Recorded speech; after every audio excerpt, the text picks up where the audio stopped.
जय हिंद प्यारे साथियों, आप सभी का स्वागत है हमारे प्यारे YouTube channel sky study point में। और आज के इस वीडियो में हम लोग पढ़ने वाले हैं प्रकाश के परिवर्तन। तो प्रकाश के परिवर्तन हम लोग जो है बेहतरीन तरीके से इस वीडियो में कंप्लीट करेंगे। और आपको भी प्रकाश का परिवर्तन रटना पड़ रहा है तो आज के इस वीडियो को देखने के बाद जो है आपको प्रकाश का परिवर्तन के नियम जो है वो रटना नहीं पड़ेगा। चलिए स्टार्ट करते हैं इसी के साथ वीडियो को। और चैनल पर नए हैं तो चैनल को सब्सक्राइब जरूर कर लीजिएगा। चलिए स्टार्ट करते हैं। सबसे पहले जानेंगे कि प्रकाश के परिवर्तन के नियम क्या है, समझिएगा। देखिए, तो जब प्रकाश की किरण, सबसे पहले इसका डेफिनेशन जान लेते हैं कि जब प्रकाश की किरण किसी वस्तु से टकराकर पुनः उसी पथ पर वापस लौट जाती है, यानी कि जब प्रकाश जो है किसी वस्तु पर टकराई और जैसे कि यहाँ से गई और फिर उसी पथ में क्या हुई, लौट गई, तो उसको क्या कहते हैं, प्रकाश के परिवर्तन के नियम कहते हैं। क्या कहते हैं उसको, उसी को प्रकाश के परिवर्तन के नियम कहते हैं। किरण जो है किसी वस्तु से टकराई, वस्तु से टकराने के बाद उसी पथ में जो है वापस लौट गई, तो उसी को क्या कहते हैं, उसी को परावर्तन के प्रकाश का परावर्तन कहते हैं।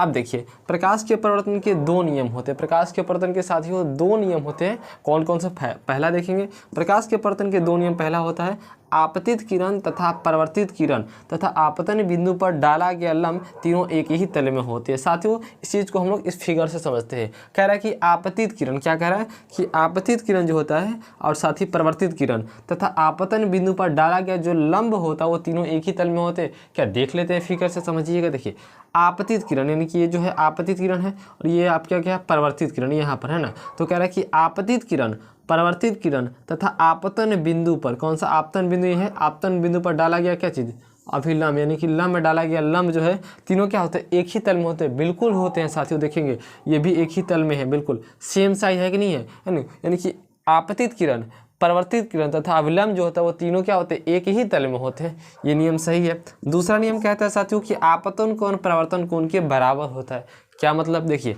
इसके अंदर जो है ये है आपतन कोण, ये क्या है परावर्तन कोण, ठीक है। तो आपतन कोण को हम I से सूचित करते हैं, परावर्तन कोण को हम R से सूचित करते हैं ना। यानी कह रहे हैं कि आपतन कोण जो होता है वो परावर्तन कोण के बराबर होता है। बिल्कुल इसका भी साइज देखिए, आपतन कोण जितना होता है उतना ही क्या होता है, परावर्तन कोण भी उतना ही होता है। तो दूसरा नियम हो कि आपतन कोण परावर्तन कोण के बराबर होता है, अर्थात यानी जहाँ कोण I बराबर क्या होता है, कोण R होता है ना।